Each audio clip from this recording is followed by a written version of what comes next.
the details of what's going on the Hill and at the agency, to really encourage you to think about the importance of your engagement in advocacy efforts. While we're working in DC to advance the veterans and advocates' interests, we really need your help as well. Do you have a relationship with your congressman or your senator? And if you're not sure who that person is, I've given you some links where you can find out who they are. If you don't, I really want to encourage you to develop a relationship with them. I'd also encourage you to check to see if your congressman or senator are on the House or Senate Veterans Affairs Committee. There's been a considerable amount of turnover, particularly on the House Veterans Affairs Committee, pretty much completely new leadership. And I've provided a link to you so you can look and see if any of your particular members are on those committees. Also, are you a veteran? I've done a little bit of informal research into this membership, and I would say that we probably have about 20% of our members who are veterans and 30% of our board are veterans. You are really in a unique situation, I think, to make a difference. Not only are you a veteran who served, but you're an attorney or advocate in this space, and I think you need to get more active if you aren't already. Why does this matter?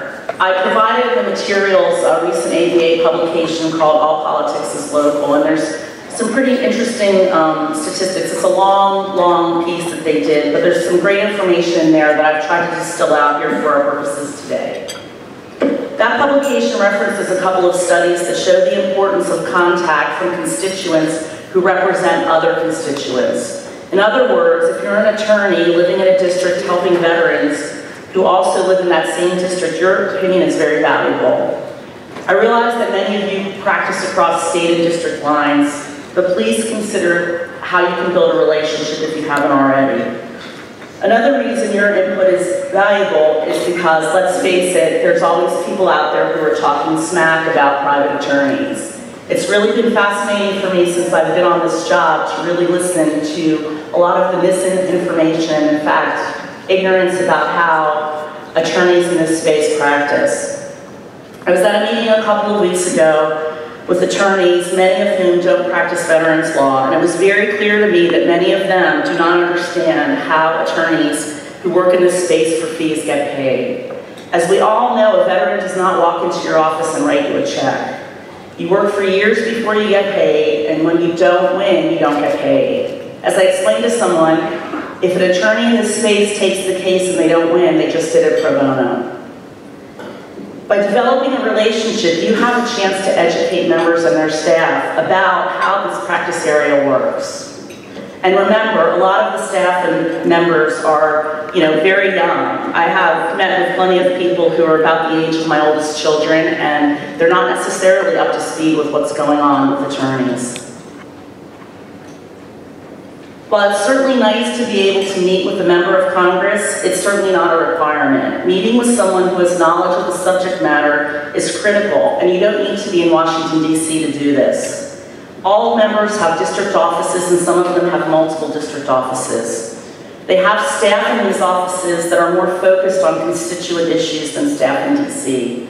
Many of these staffers field calls on a day-to-day basis from veterans and answer their mail. They usually have a grasp of what's going on out in the field, and it's very likely that it will be easier for you to get a meeting in the DC office. I've included the 2017 House and Senate calendars if you're interested in seeing when members are going to be home on recess, if you want to try to see the member in their district. Just a couple of tips if you're going to try to get a meeting with someone. If you're interested in a meeting, contact the district office. You should plan for no more than 20 or 30 minutes. Be concise, prepared, and stick to no more than 1 or 2 topics. Be sure you're relating the issues to how it affects constituents, particularly for House members. They're already thinking about the 2018 midterm elections, so tying the issue that you're talking about to how it's going to affect the people in their district is key to them. If you have a meaningful relationship, we'd like to know about it. I'd love to have a group of people that I can reach out to that are in contact with their congressman or senator's office when we believe there's an issue that needs advocacy. While appeals reform has been a big focus for NOVA in the last year, and we're going to do a deep dive into that topic in a minute. There are other bills and issues you might be interested in. I can't stress enough that there are always issues lurking in the background. For example, right now, VA is studying TDIU. There was a GAO report that came out a few years ago. There were some hearings, and VA is looking to change TDIU. You need to be ready to advocate for some of these issues.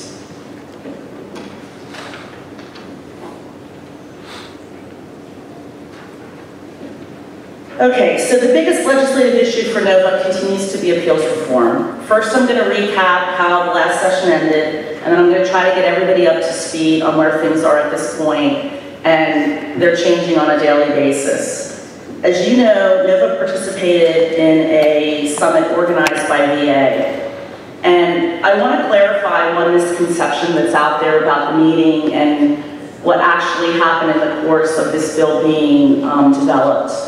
And I greatly appreciate our VA speakers and their willingness to come and talk to us, but there really is one misconception.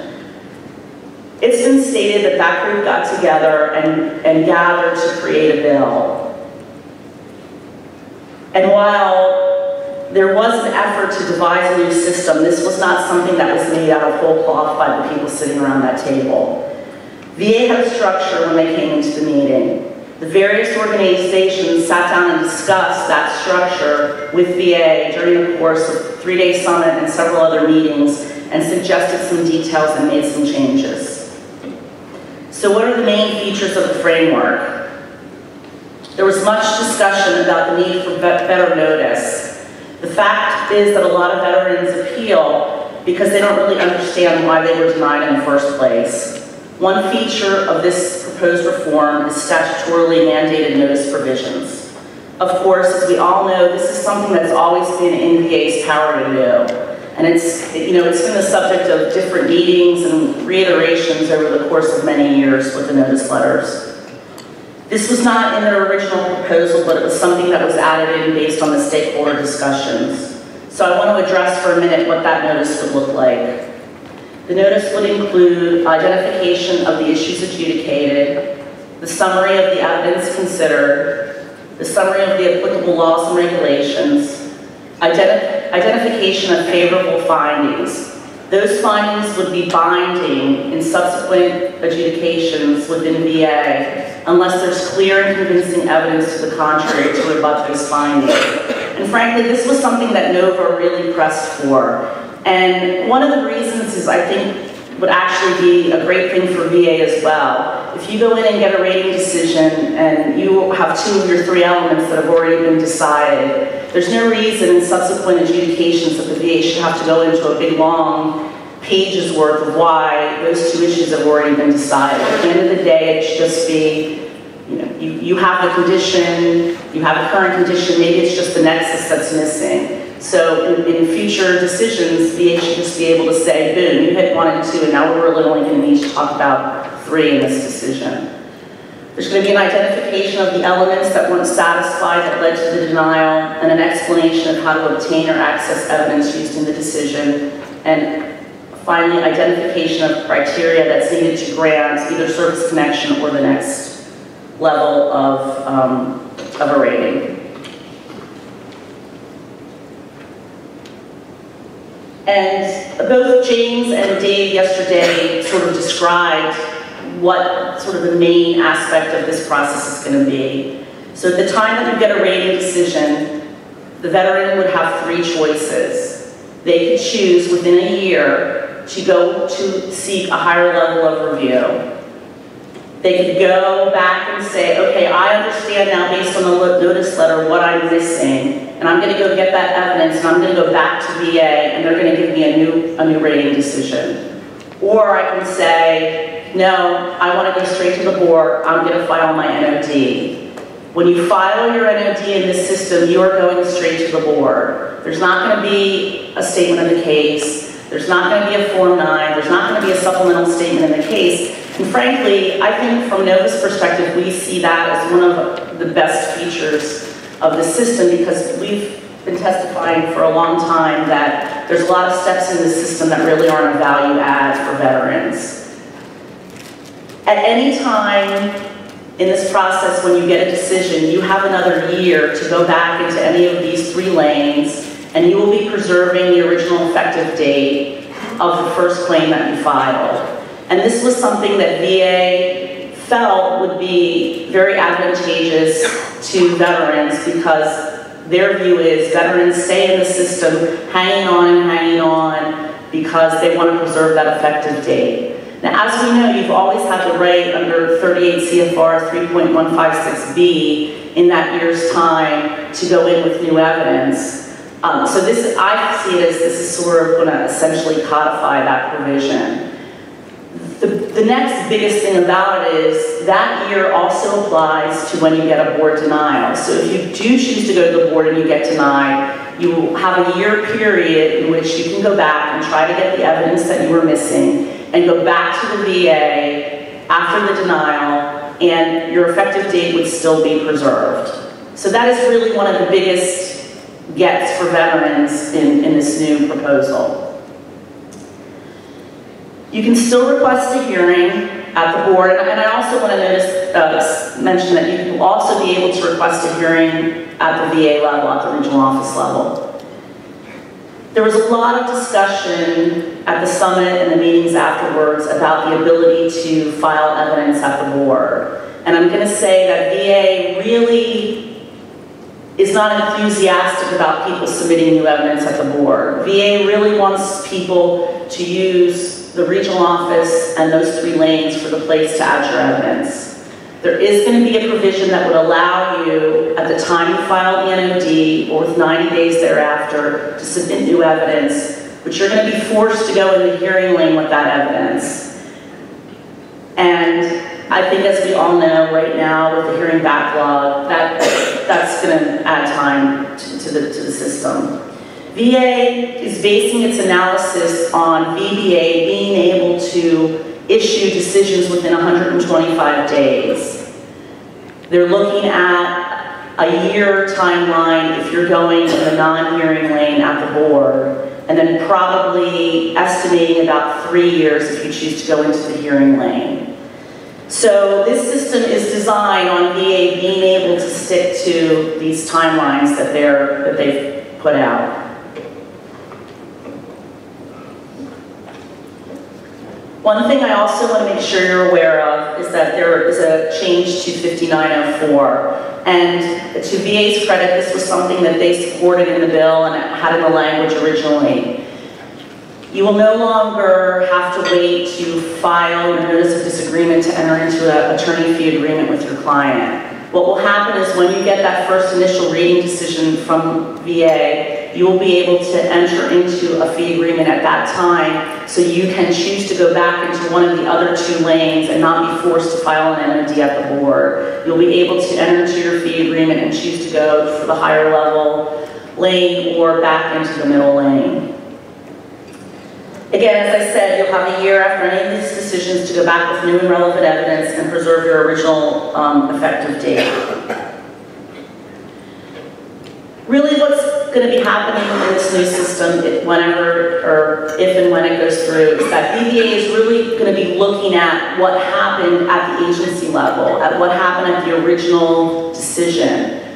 Because you're not going to be adding evidence at the board, and because the duty to assist is not going to be applying to them anymore, the ultimate goal, I think, is to try to get rid of the remand hamster wheel at the board.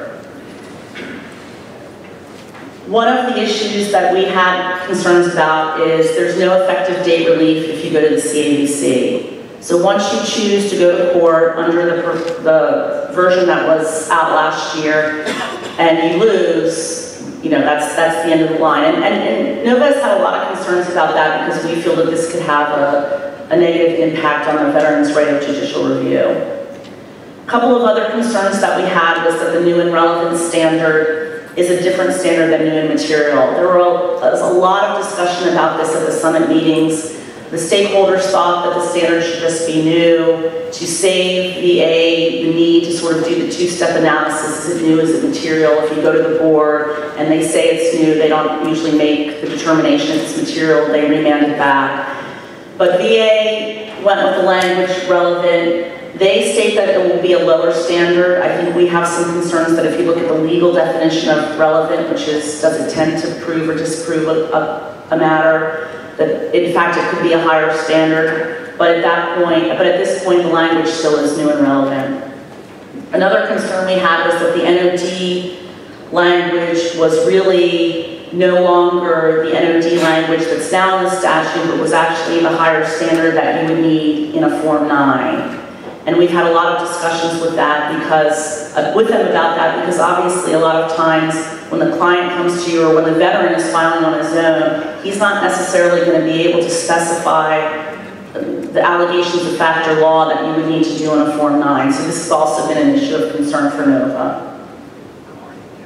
So in testimony that we provided last year, we testified live before the Senate and we provided a statement to the House, and I've attached the Senate testimony in your packet.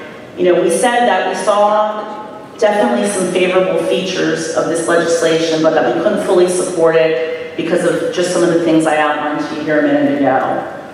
That appeals reform bill passed the House, installed in the Senate last year, and that was largely due, in my opinion, to concerns that staffers had and stakeholders had about how these two systems would actually run together and how VA was going to be able to implement them.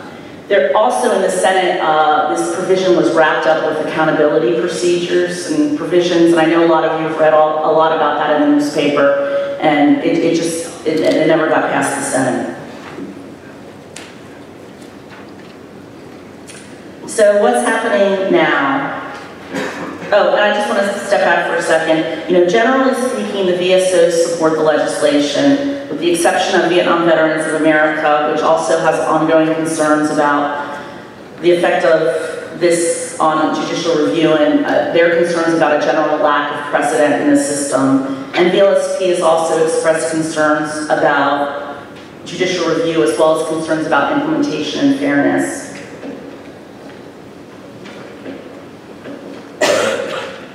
So, in this Congress, as I mentioned a minute ago, the House Veterans Affairs Committee has really sort of been completely reconstituted. The chairman is Phil Rowe, who's from Tennessee, and Tim Walz is the ranking member. And then on the Disability Assistance and Memorial Affairs Subcommittee, which is really the subcommittee that deals with VBA appeals, claims issues, Chairman Bost from Illinois is that chairman, and ranking member Esty from Connecticut. Dina Titus, who came in Las Vegas and who was really a big proponent of this legislation in the last Congress, is no longer on the Veterans Affairs Committee. I also included for you in the materials the GAO report that came out in March, which addressed several issues regarding appeals, and I'm just really going to focus for a minute on the appeals reform piece. GAO definitely has some concerns about how VA is going to implement this program. And I pulled out some quotes from the piece. You know, a lot of it has to do with modeling the assumptions and the data, because if some of the numbers shift in the different categories, I think there's some concern on GAO's part that, you know, are we going to end up now with another claims backlog, and are we just kind of sort of flowing back and forth to different backlogs? VA often refers to the fact that the submission of new evidence is the cause of delay and the need for more development, but GAO specifically said that VA lacks complete historical data on the extent to which the submission of new evidence and multiple decisions and appeals occur, and thus cannot determine the impact of its current open-ended process on appeals decision timeliness. So one of the recommendations, and I'm really just going to focus on the first one, was that Congress should consider requiring that this procedure, this new appeals reform, be done as a pilot. VA is not interested in doing this, and to be frank, I sort of understand where they're coming from. Unlike the standardized forms where you could go to one RO, and that was really before the National Work Queue came into existence, where you could set up a pilot in one regional office, I think this program would be extremely hard to pilot, particularly with the National Work Queue, because appeals are going to be added into that. They're talking in the next, maybe in June or September, and things are going out among regional offices and they're doing different things. So I think it would be a little bit difficult to stand this up as a pilot.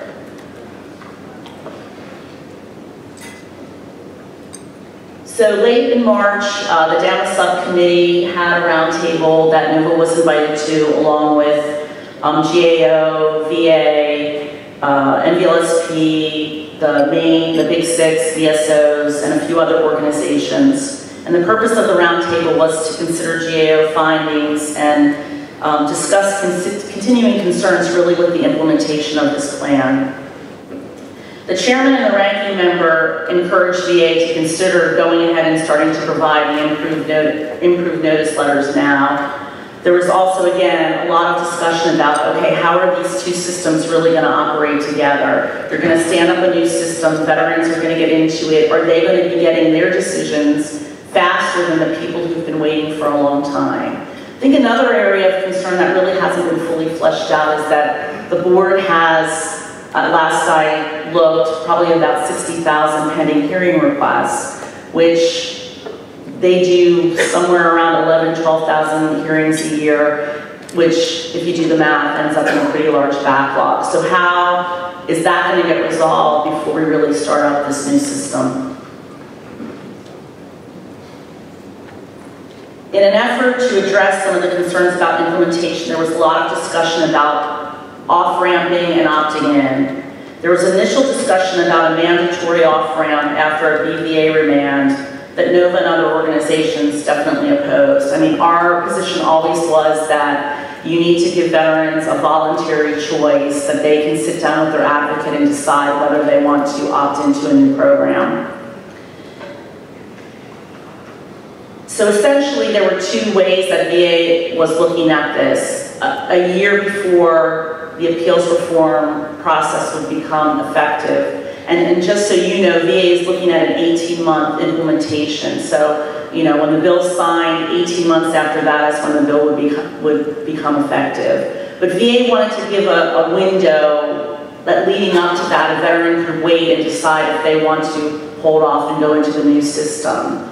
And then VA is also proposing that a veteran would have an opportunity, if they're in the old system, the new system gets started, every time they would be issued an SOC or an SSOC, they would have the opportunity to consider whether or not they wanted to take their appeal at that point and move into the new system. And frankly, I think that seems to be a much more logical way to consider whether or not you want to move into a new system. On a positive note, we had a lot of conversations with VA about that NMD provision I talked about a few minutes ago. And when we got the language that was being proposed for this opt-in, we saw that VA has reverted back to what the language currently is for an NOD. And you know, I applaud their willingness to look at that and you know, consider it in some of the changes that are being made. So, what's next? I included a bill that was reintroduced by Dina Titus this session that's in your packet. But yesterday we received a discussion draft that will be considered at a House hearing in 2 weeks. It's long, it's over 55 pages. Oops, sorry about that. I don't have anything on the slides about it. And I haven't had the chance to really fully digest it, but I definitely see some positive changes that I want to mention here today. The basic framework is still the same, being able to, you know, have your 3 options, have the year after a board decision. The new language in this discussion draft specifies that you can only be in one lane at a time until you've finished or you withdraw. It also specifies that you can take any action in succession and you can take different actions on different claims. So if you have you know, something that you've submitted and it's, you know, you have 4 or 5 different denials, you can think about what maybe is the best option for a particular claim. Happily and surprisingly, we saw that it extends the effective date relief to a year after a court decision. In other words, if this is considered and passed, you would now have a year, just like you would after a BVA decision, to take the court decision and go back to VA with new and relevant evidence in that year and submit a claim to VA and protect your effective date. There are extensive reporting requirements in this new discussion draft. BVA is going to be prohibited from maintaining more than 2 dockets without notifying HVAC and SVAC and providing justification for that. There are certification requirements before the bill can go into effect. For example, the Secretary will have to certify to the House and Senate Veterans Affairs Committee that they have the resources, personnel, office space, procedures, and IT requirements to carry out a modernized system and timely address the legacy appeals.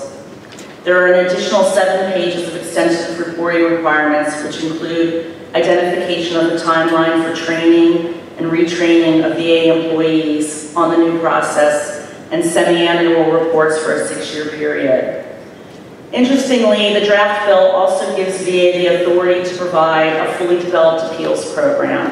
And some of you might recall that prior to the discussions about this appeals reform, and DAV was kind of instrumental in sort of getting this idea off the ground, was a proposal that would allow for a fully developed appeals program that's quite similar to what you have with the fully developed claims program. So you would be able, as an advocate, to sort of put your package together, and it would be on a fast track. There would be no hearing option in that, under that kind of proposal. So that seems to be being revived on some level in this discussion draft. Again, we only received a copy of this yesterday. It's going to be the subject of a hearing in about 2 weeks, and NOVA will be submitting a statement at that hearing. So the next couple of weeks we'll be looking at this a little more carefully and looking at it with the board and making some determinations about what our statements and positions are going to be. And of course, we welcome, feel free to email me if you have any thoughts or ideas you'd like to share. I want to talk a little bit about some other bills that might be of interest. So far, there have been approximately 400 bills introduced in the new Congress that affect veterans. Most of the action so far has been on the House side. As you all know, the Senate Veterans Affairs Committee is the group that's tasked with dealing with the presidential nominations and holding hearings and doing that. You know, Zach and the Chief Judge talked a little bit yesterday about what's going on with judicial nominations, and you know, it's our understanding that there are some things going on behind the scenes on some of the other appointments, but you know, it's kind of been a crazy year and these are crazy times, and we certainly don't know when there'll be announcements made about any of these. But there are 10 positions that need Senate confirmation in the agency, as well as the CAVC appointments. So the Senate SVAC, I think, is going to be really more tied up with that than legislation at the moment. However, as I think a lot of you probably saw in the news, the President passed the extension of the Choice Act. And basically what happened was they really eliminated the sunset date. So what this allows is, instead of it shutting down in August of 2017, this allows the Choice program to continue until they run out of money, which right now is estimated to be sometime in 2018. So that would give everyone a little bit more time to look at the Choice program and consider, you know, how that might be changed or reauthorized. There are a few other bills that have been passed in the House. The Wingman Act would allow each member of Congress to have 2 covered employees who would have VBMS access. This has been something that Congress has wanted for their staff for a long time. This allows them to, when a veteran comes to them and wants to know what's going on with their claim, have the opportunity to look into VBMS and answer veterans' questions. The Veterans Second Amendment Protection Act, that prohibits VA from finding a beneficiary that has a fiduciary mentally incompetent for purposes of firearms background checks, unless a court rules that the beneficiary is a danger to himself or others. There was an Accountability Act that was passed, and again, this really deals with the Secretary's authority to fire VA employees, and as you all know, that's been a pretty hot topic ever since Phoenix.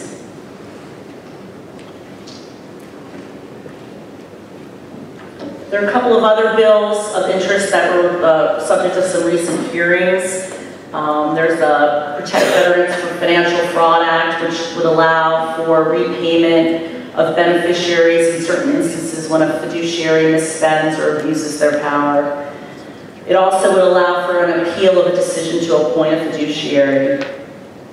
The Blue Water Navy Vietnam Veterans Act, this would amend the Agent Orange law to allow for extension to the territorial seas of Vietnam. And one interesting aspect of that measure is that it would have an effective date of September 25th, 1985. One of the really big issues with this legislation is that it's expensive.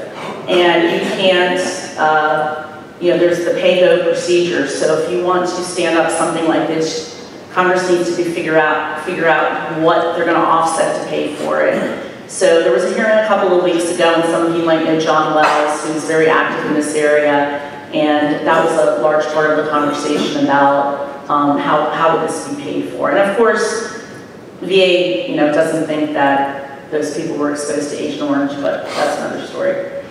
The Quicker Veterans Benefits Delivery Act, that requires VA to accept private medical evidence if it's complete, credible, probative, and containing information required to make a decision. And people who've heard me talk about this or read our testimony will know that for a long time I've often said, you can change the process all you want, but until you figure out how to get veterans adequate exams, you're going to spend a lot of time spinning around. And, I think maybe this provision, if VA would really sometimes take the time to look at the private medical evidence that's in the file, or consider more seriously the treating physician, that might go a long way in helping the logjam.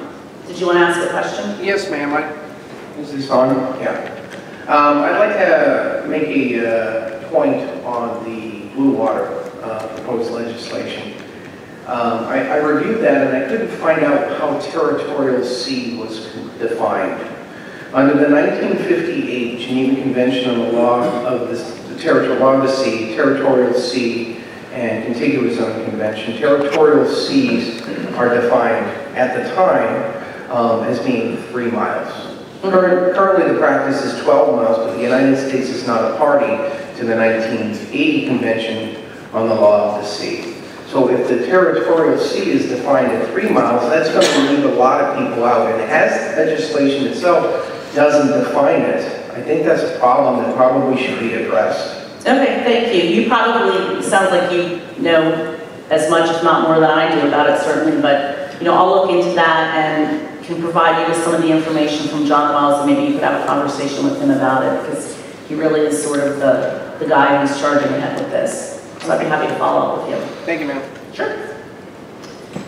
Okay, and if you're interested in following any of these bills, you can go to congress.gov and set up alerts and find out every little thing that happens with any of them. I want to spend a few minutes talking about some of the things we've worked on since Providence. I provided this information, this website address, for anyone who's interested in following what VA is doing on their regulatory agenda. If you go to that website, there's a little tick down box and you can go to the Department of Veterans Affairs. It's a pretty useful site to check out, because what you can see is not only what's being proposed, you can see what's in various stages, and you also can sometimes see some of the things that are sort of in pre-proposal stages. So I would encourage you to look at that if you're interested. So some of the things that NOVA has worked on since we last convened was obviously the Camp Lejeune regulations. They were proposed back in September. NOVA provided comments, and NOVA has a really awesome comment committee that's chaired by Amy Gerard-Grady, who's sitting back there. This rule amends 38 CFR 3.309F to allow for presumptive service connection for 8 conditions when a vet, former reservist, or National Guard member who served at Camp Lejeune for 30 consecutive or non-consecutive days between August 1958 and December 1987 develops one of the 8 conditions. Those 8 conditions are kidney cancer, liver cancer, non-Hodgkin's lymphoma, adult leukemia, multiple myeloma, Parkinson's, aplastic anemia, and bladder cancer. We submitted comments and we basically argued 3 main points. In the proposed rule, VA acknowledged there was no legal or scientific basis for selecting the 30-day period, and actually stated that they welcome comments on that requirement and would entertain, quote, other practical alternatives when drafting the rule. We argued, we looked to Agent Orange and basically said you should adopt the same rule there and it should be 1 day. We also argued that VA should extend the presumption to include the additional conditions that are currently connected for healthcare purposes under the Camp Lejeune Act of 2012. Again, we made the connection to Agent Orange and basically said that some of those conditions have a limited or suggestive evidence of association that should be sufficient. And finally, we argued that it should have some retroactive application. Many organizations filed comments on the Camp Lejeune regs, and basically VA ignored all the comments and issued the final rule as it stands. So that rule went into effect on March 14th, 2017. As we've discussed in some past presentations, VA has been working for quite a while on updating the rating schedule. They were looking at each of the systems, and this has been something that's been in the process for a long time, has been stalled a lot, and this has just taken an inordinate amount of time. By the time these all get issued, commented on, or made final, they'll be ready to ramp back up again and start all over. They issued a skin conditions rating schedule back in August. We filed some kind of limited comments in this particular situation. I mean, a lot of it is medical. But one of the things they changed was the standard for assessing frequency in certain codes from episodes and debilitating episodes to documented attacks. And we argued that VA should clarify that documented attacks don't require evidence that you actually went to visit a physician, clinic, or hospital. We also argued that VA needs to actually provide the underlying materials that they considered when they made these regs. In all of these different rating systems groups that they're looking at, they included VSO participants, they stood up work groups, they had public forums, and they had continuing work group meetings. And when they issue these rules, none of that material is available. And we know who the various VSOs are and have reached out to some of them, and if the person's still involved, you can get some information that way, but we believe that information should be public so we can take a look at it and see what they were actually considering when they were looking at deciding how they were going to propose these regulations. So far, that final schedule hasn't been issued yet. NOVA, Social Security Administration proposed some regulations back in September that would change how SSA is required to consider VA evidence and decisions in making its own decisions. Previously, before these regs, the Social Security Administration had to provide analysis for how they weighed a VA decision or evidence. And as a result of this regulation, that's being taken away. Essentially what they're saying is, yeah, you still have to look at the VA evidence, but you don't really have to tell us how you considered it. I know this has been the cause of heartburn for a lot of our members who also practice Social Security law. We had some outreach from NASCAR and the American Association for Justice, and they asked us to issue comments, which we did, provide comments, which we did. And again, the comments were largely ignored, and those regulations were issued in January with an effective date of March. We've reached out to kind of see if anybody's thinking about doing litigation on that, and so far we haven't really gotten any positive feedback, but I'm going to have some continuing conversations with NASCAR when we get back in town next week. When we were in Providence, or maybe even Las Vegas, we talked about, as a result of Tara Goffney's case in Robinson, NOVA's really started to take a more careful look at what the National Archives and Records Administration is doing with record schedules. About once a month, they put out a list of agency records that they are planning to dispense with. We started taking a look at that, and I reported previously that we did have some success with the Department of Defense. We argued that some records that they're keeping that have to do with sexual assault should be maintained for a longer period of time, and they agreed with us. We haven't had as much success with something that we did on sleep and mental health records, but we're still kind of working on that a little bit. So I had gotten some outreach from one of our members, Lauren Barefoot, who's with VFW, and asked us if we would take a look at these Department of Army records that Archives was looking at, that basically have to do, we believe, with some personnel movement, and we think that those are important to be sure those are being properly preserved, because they could be critical possibly in, you know, a PTSD claim or something like that. So we submitted those comments, and we're still waiting on a response. All of these comments that I've referenced here are attached in your materials, so you can read exactly, you know, what we argued.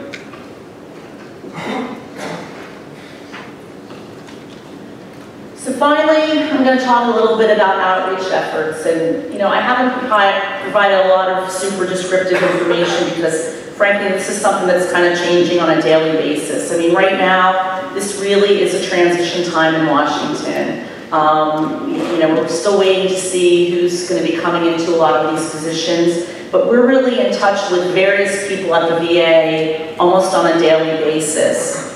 I want to mention Jackie in Bowdoin, who is the AFC coordinator in DC. Jackie's, I think, has really been an invaluable resource to us. She came with Allison and spoke in Las Vegas, and I hope that we'll be able to have her back at a future conference. And I know she's interested in coming back and speaking with us. Allison has since been detailed off someplace else, but Jackie remains sort of as the overseer in DC of the Attorney Fee Coordinator program. And she is willing to reach out and intervene in cases. I've reached out to her on many things and a wide range of topics, and I know she's helped some of our members with attorney fee issues that have been seeming very slow and intractable. She's also helped on a couple of other things. So to those of you who have reached out to her, I appreciate your continued professionalism, because I think she really does have a desire to help our members.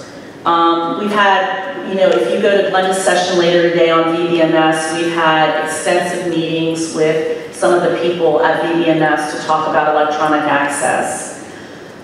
I know that there's a lot of concern about VBMS access. I realize that the paperwork that the VA wants you to sign is a cause of heartburn. We had reached out to them and we provided a lot of feedback on how it could be changed.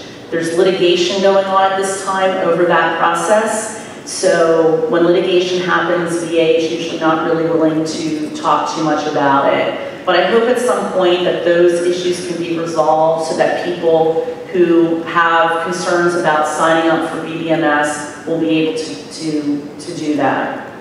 I've gotten a lot of feedback from people about the continuing issues with notification and getting copies. The M21-1 provisions have been changed on numerous occasions. I think in an effort to try to get VA to actually send the decisions that you're supposed to be getting, regardless of whether or not you have VBMS access. I listened to some of you guys last night at the reception, and this is something that we'll be continuing to sort of push back on, because I know it's a problem. I might add that when I talked with the employee at the VBMS that we've been working with, she said in this newest revision that they've added a section in the rating, this is somewhere in the notice letter or something, that the employee that's issuing the decision has to actually check mark, or not check mark, but do a carbon copy and actually put the attorney or the agent's name in there. So they are hopeful that that will assist in correcting the problem as well. So they're trying. If you are seeing particular ROs, particular places where this is problematic, please feel free to reach out. This is an ongoing problem. We know about it. We're fussing about it on a regular basis, and we'll continue to do so. Has VA provided any kind of documentation to you or fast letters that prove that they have problems with sending out decisions? Because now we do have like statements to us on the conference. we had a number of cases where we've had to file NODs, which are out of time, and now we're litigating this issue about whether the decision is sound. So some kind of acknowledgement from the VA would be pretty helpful in those cases.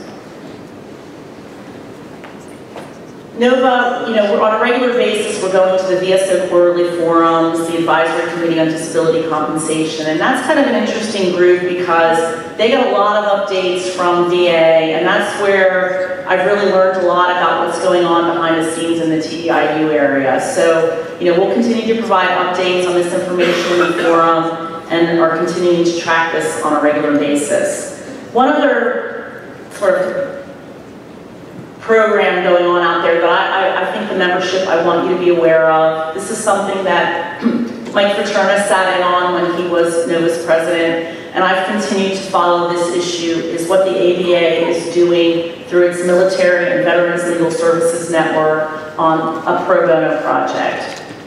I think most of you are aware that they stood up what they called VCAN a few years ago and basically ran this pilot out of a couple of ROs where they were training pro bono attorneys to do claims work. And my understanding is this was sort of a partnership they had with VA, and I think they had about 700 participants, but they only placed about 152 cases.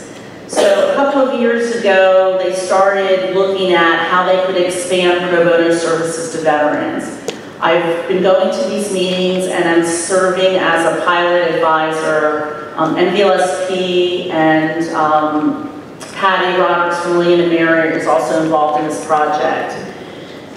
What sort of happened is it kind of started out as something that the ABA was going to do, but then Jones Day has kind of come in and they are donating a lot of time and money, and they are in the process of working on a system that's going to be called VetLex, where they're going to try to pair veterans with attorneys who are willing to provide pro bono services. And this is one area where I hope I've been able to educate a little bit about what NOVA does. And yes, indeed, that there's a practice area where people do this for their living, and that there are a lot of people who are available to help with appeals work. There are certainly areas where veterans need pro bono assistance in claims and appeals, and we're certainly not poo-pooing the idea of benefits being part of this package. But I think when people talk about the unmet legal needs of veterans, they also need to be thinking about, I think a lot of veterans need help with things like landlord-tenant matters, divorces, bankruptcy, family law, and those types of issues. And that's been discussed pretty extensively at these meetings. So after the last meeting, what the plan is for this program to start out by focusing on VA overpayment cases, some of the VCAN cases, and going back and having attorneys who are going to work on the initial claims process on a pro bono basis, family law, discharge upgrades, estate probate, landlord-tenant, consumer law, lending, and bankruptcy. And that seems to be where they're going to start. I think this is going to be piloted in a couple of locations. But I think the purpose of the end product is to have a system where a veteran can go online and be matched with an attorney who's going to be able to help them on a pro bono basis with these issues. So we're going to continue to be involved in the project and provide updates and keep you posted on what's going on there as well.